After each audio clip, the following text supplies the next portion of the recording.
starting our post-lunch talks with Leigh-Chantelle from the Green Earth Festival fame, Green Earth Day next year in Brisbane. Thank you very much, everyone. She's going to be talking about staging effective events. Thank you. Can everyone hear me? Okay. I started a festival called Green Earth Festival, and it took place in March this year. We had 3,000 to 4,000 people that came along, and I decided to put on this event. I'll just give you a bit of my background. I've been a vegan for over 13 years, and I was sick of attending a lot of events that were just preaching to the converted, and I was sick of attending a lot of greenwash events, and I thought I should combine the two together. I'm a good organiser. I like getting things done, so I sort of took it upon myself to do it. Like this. Should I do that, Joe? And yeah, so I decided that I would do that.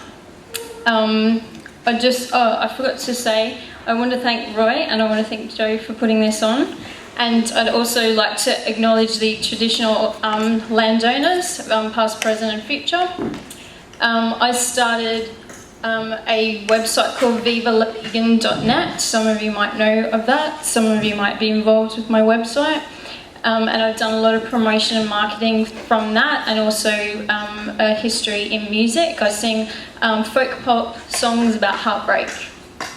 And so yeah, I decided to start a group called Green Earth Group, and we're a not-for-profit environmental awareness group. But obviously, one of our major focuses is the vegan, non-animal, plant-based diet. And I don't actually mention the word vegan in anything because I think a lot of people see it as a negative term. So we just focused a lot on the environmental aspects of it. I just did a talk the other day at South Bank to the event students there, so I'm just going to give you a sort of similar talk, and I spoke about grassroots, getting people involved in grassroots not-for-profit community events, which was what ours was, and I spoke a bit about social networking, which is one of my favourite things. Yeah, I love networking. I'm very good with communicating and with people, so I think the first thing to do with organising anything is to work out what you're good at, what your talents are, what your strengths are, work out what you need to do to get something happening, and then find out either if you can do all of that or who you need to get involved to make these things happen. Keep in mind there's a lot of talkers out there, so the people that say they can do a lot of things are normally the people that can't, and yeah, just take action more than words, I think, is one of my lessons I worked out. One of our major things that we had, I've got quite a few. Did anyone go to Green Earth Festival at March, the Botanic Gardens? Woohoo! Next year, be everyone's hands up. But I had some amazing volunteers. We had over 50 volunteers. I've got some of them here today. We've got Ange over there, Jackson at the back, Janine over here, and we've also got some of our store holders, Angie from Funky Pies, Amanda from the Green Edge, and the guys at the back there from Orgasmic Langos, which is quite a title, and Sea Shepherd as well, also Animals Australia, and probably quite a few other people as well. And we've got a few of our speakers here as well. Katrina Fox did a talk, so did Amanda, so did Jackson. So we had quite a range of things for people. And my focus was always the mainstream. I'm sick of preaching to the converted, so I wanted to branch out to lots of different people and to just educate them in a way that was non-confronting and non-threatening, because I know if someone told me not to do something, it'd be the first thing that I'd want to do. And what I decided was that I needed to try and get to as many different types of the community that I could. So I focused on the different areas we had. My favourite friend Renata, she is a children's entertainer, and so she focused on the children's zone. And when she went out to do her performances at schools and things like that, we had this little leaflet that said colour up your world, and we had a picture of our logo, and the kids got to colour it in and send it in to us and things like that. So it's just trying to get people involved in a different way outside of the square. I'm very good at looking outside of the square. I'm not really big on rules. And one of the things we did was we had a lot of meetings, and I've heard a lot of people say this to me as well. We had a really amazing volunteer team, and they helped from every aspect that they could. And just nodding her head in agreement over there. And we just worked out what people were good at, what people were really passionate about, and we just put them in certain areas. So we had a lot of meetings, a regular sort of every 2-week meetings, and we got together. We just literally went around the table, everyone introduced themselves to each other and just said what they liked doing. And I'll tell you a story about one of the first meetings I had was I was freaking out. I'd said to Renata, oh my God, we need all this stuff. And I don't really freak out much at all, so that was a sort of once off. And I said, I need this, I need this, I need this. And what I did was break down each section. So we had like the kids section, we had an art and fashion section, we had a main stage, we had video zone. What else, Ange? Green cuisine, so that was the food. Have I missed anything? And a speaker's tent and a video zone. And so each of those sections we worked out what we needed and who needed to do what in those sections. And then from that I went around the table at this first meeting and I just had a list of all the things that we needed, and we went around and I said to Renata, look, I need a stage manager, I need this, I need that. And a good friend of mine, Justin, he said, oh, I've been stage manager for, all these things. I'll put my hand up for stage management. That was one tick. And by the end of that meeting, we had everything that we needed. So that was a lovely first sign from the universe that it was on our side.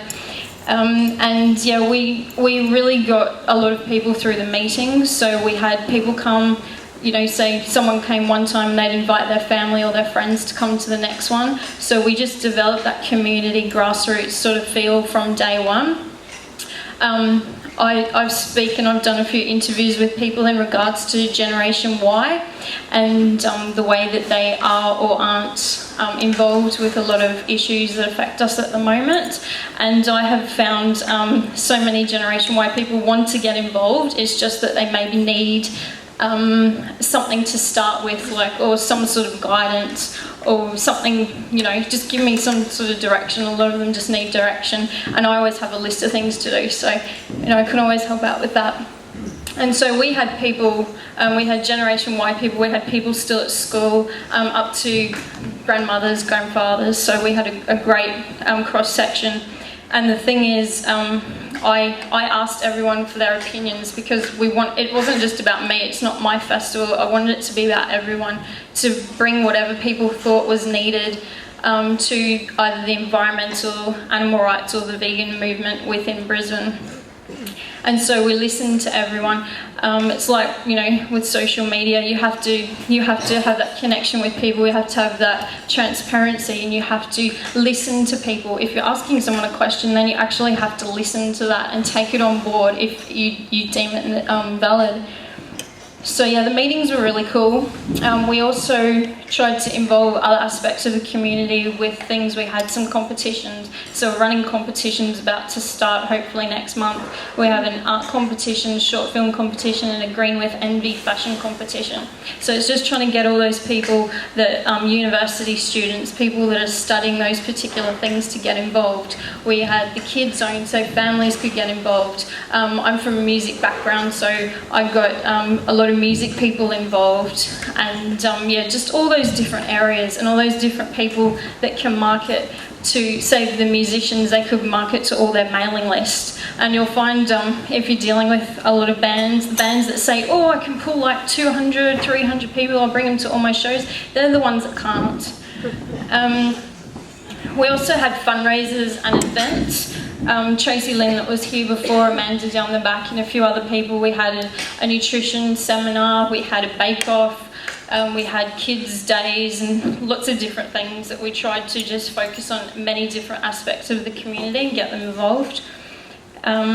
We had a lot a lot of our stuff was based on Facebook. That's how we got the word out. I'm a bit of a geek with all the social media networking, and I love Facebook and Twitter and YouTube, so I can talk about that forever. So that was really cool. And in particular, if you have, I'll speak about that a bit later, but if you have a budget, Facebook's amazing. And even if you don't have a budget, Facebook is the way at the moment to get your message across to as many people as you want to.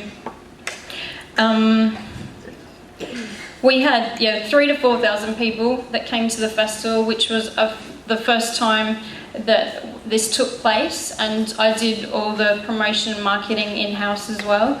And we relied on a lot of people to get together to actually word of mouth bring this out to people. We had a street team involved that went out and put posters around everywhere. We also had an online team of people that did press releases and things like that online. So I just had a list of all these websites and just divided it between people, or other people said, oh look, I've gone to this site, this site, this site, and they just give me the links of where they'd posted things. As we're a not-for-profit community event, we didn't have a budget at all, so I relied a lot on favours from many people.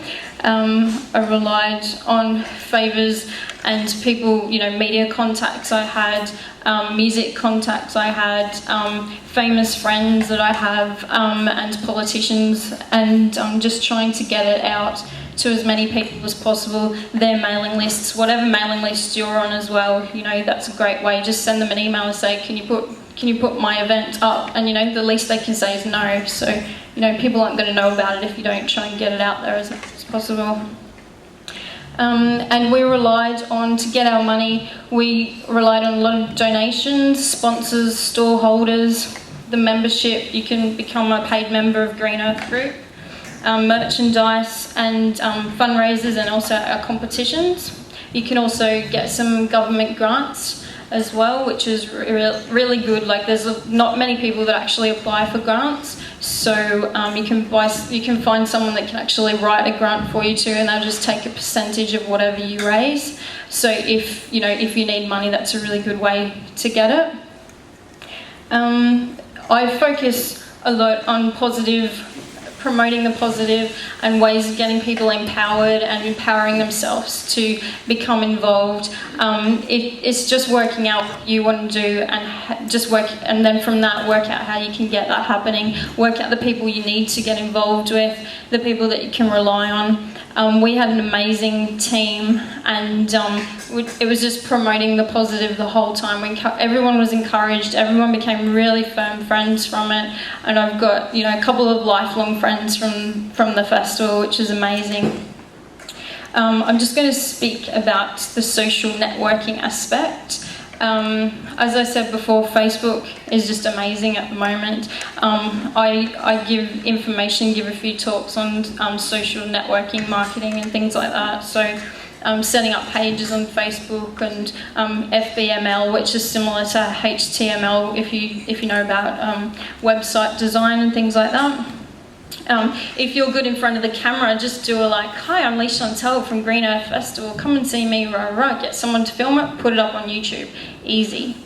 Get someone to help you set up a Facebook account if you can, and word of mouth is amazing. Just, I'm sure as soon as you log on to Facebook, you can see, oh, so-and-so is now a fan of this, and just imagine how many people see that, how many people are friends with that person. A lot of people don't follow politicians, mainstream media, teachers, people like that anymore. It's all peer related. So if you can get people involved, that's the best way to do it. With social networking as well, people want transparency, so they want to be involved from the beginning. So if you've got something and you're telling people, this is what we need, how can you help us? What should we do? Give me some examples of this. What do you think about this? Get people involved. And like I said before, you got to listen as well. So it's no good just asking people for all these things and people are commenting on your wall or your posts or whatever. You need to comment back, you need to get involved, because it's called social networking. So just focus on that, because a lot of people seem to just think it's all about marketing something to someone, which it is, but a lot of people are very aware of people just mass marketing things and spamming. Also with Facebook and things like that, you can target specific areas. Like say if you wanted to market to a kid zone, you can go into certain sections if you have a group, and you can do like the statistics involved. Also on your website you can set up like Google Analytics and things like that, so it can tell you what sort of people are looking at it, what areas, what ages, things like that. Other ways of doing marketing on no sort of budget is to just put an email signature on the bottom of your email, like, and how I send quite a few hundred emails a day, but a lot of people don't do that many. But you could, however many people that you send it out to, you know, they're finding out about whatever you're putting on. I decided not to mention vegan at all because I think there's a lot of stigmas attached to it, and I wanted to get people involved more from the environmental aspect of things, because I don't believe you can be an environmentalist without being a vegan, and that is a bit of a point of contention with a few of the greenwash people that were involved with my festival. If you have a website, or someone else you know has a website, you put up banners, you can put up URLs, buttons, things like that. We have these little buttons that say performing at Green Earth Festival, performing at, or speaking at, see us at, things like that. We also had to change our name to Green Earth Day because we had a trademark issue. So I would suggest if you have a name that you're thinking of with your event, just do a hell of a lot of research for it. Put a trademark application in for it, because the intellectual property thing is, you know, only going to get bigger. I was quite probably naive about it because I thought, oh look, who's going to want to own the name Green or Festival or Earth? But someone in Sydney. So yeah, I can't use Earth and Festival together. So I've got Green Earth, so then I've trademarked that, and so we can just use a descriptive name at the end of it. So we've got like Green Earth Day, which will be held on the 12th of March next year. Who's not writing that down? And you can see greenearthday.net for more information with that. And yeah, we're putting on like Green Earth Prom. We also do free informational, educational, environmental talks. And a few of Janine, and Ange and myself, we're working on those at the moment. There's a lot of negativity that you can get when you do put yourself out there, when you do something, when you step up. There's a lot of people, like I said before, that are talkers. There's a lot of people that think that they know how to do things that they haven't even, you know, that they haven't even tried before. If you want to do something, then do it, and don't listen to the people that say you can't do it, because it was the best day of my life, Green Earth Festival, just seeing everyone's happy faces. It was a beautiful day, and the year plus of organising, time, money, effort and everything into it, to see everyone's happy faces and pretty much, you know, with a smile saying, there you go, I could do it. I have a friend, Peter, that says there's people that do something, and there's people that can complain about people that do something, and rarely do those two merge. So as long as you're doing something, you can just remind yourself that you're doing the right thing. And I'm not one of those people that judges with how people get things happening. If you're making some sort of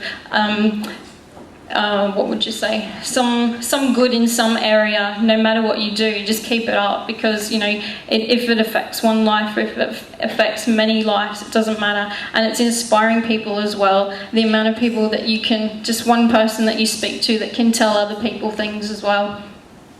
My focus with Green Earth Group is the mainstream. It always has been, and my focus with Viva La Vegan is the vegans that are already there, to educate people and to promote a vegan sort of community for people.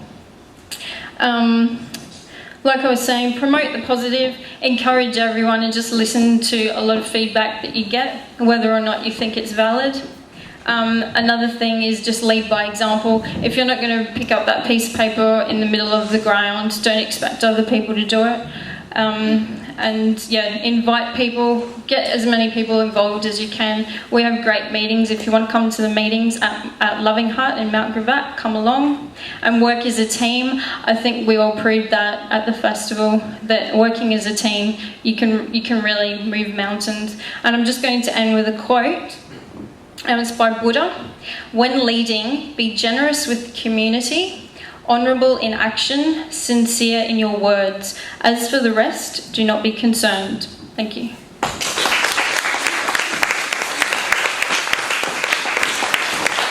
Like an event like that? Ours was $2,500. Crikey. Yeah. Crikey. That was for, we set up on the Friday, the day was on the Saturday, and we packed up mostly on the Saturday and some on the Sunday. So that just included everyone that was involved. Is that kind of cost dependent on how many people you're going to attend and things like that? It was dependent on the amount of structures mostly that we had. Like we had stages, we had a kids zone, we had food stalls. If we had, say, fireworks or rides, it would have been more. Thanks.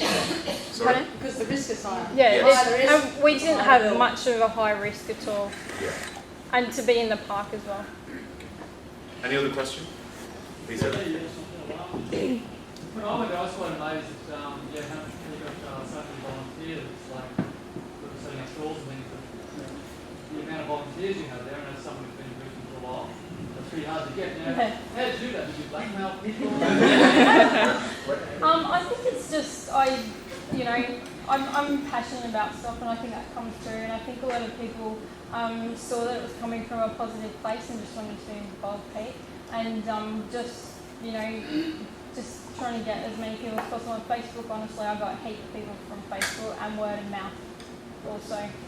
And just showing people what we were doing, like I was saying before with the transparency aspect, if you get people involved with the creation of a product instead of just promoting the product to them, you've got more people that are involved and more people that are actually going to help you promote the product because it's theirs, it's not just yours. Is that good? Thank you. And again, that's for next year's Activist Forum. We'd like it to be yours, not just mine, and join us. We're happy to delegate some stuff. And we held it at the Brisbane City Botanic Gardens too, so we had a lot of people, like, cars, trains, buses, ferries could get there as well, which I think was a big thing. Yeah. Thanks. Another Ward? I'm familiar with, I've got your email about it, but I'm from Melbourne, so I couldn't make it. But did you charge entry for the day, or No. sort of? No, I don't really agree with charging entry for things like that because we want to educate people. We don't want, as soon as you put a price onto something, I think people either don't want to be involved in. Also with global economic crisis and things like that, a lot of people can't afford to do things like that at the moment. Whether or not, and we wanted the kids to be there too, so we wanted the family aspect because the kids, if say a kid comes home and goes, I want to be a vegan, and then the parent goes, oh my God, no, not at all. So we wanted to try and educate all aspects, and just like we didn't want a family of 5 to have to pay say $50 to come to something that could have gone to good vegan food at the festival. So How do you cover costs then? I put a hell of a lot of my own money into it. Okay. We relied on a lot of donations from people, and like I said before, we had competitions, we had stall holders, we had sponsors, Okay. and memberships, and also we had merchandise as well. Okay. Anyone else? Any more questions? Just one more. Peter again. Well, how successful do you think it was in actually getting to the mainstream, like the great festival? What was the feedback as to how it weren't there? I think it was really successful because if you think about the amount of people that could come, say a particular band that aren't vegan or vegetarian, they brought all their friends, they brought their family. I had some friends that came along that had never had vegan food before and quite amazed. Some of our store holders were scared because they didn't know if they were going to be able to eat all day, and they're like, oh, we love the food, things like that. Because at the festival too, everything had to be vegan and certified cruelty-free, and we had quite strict environmental issues as well, so no plastic.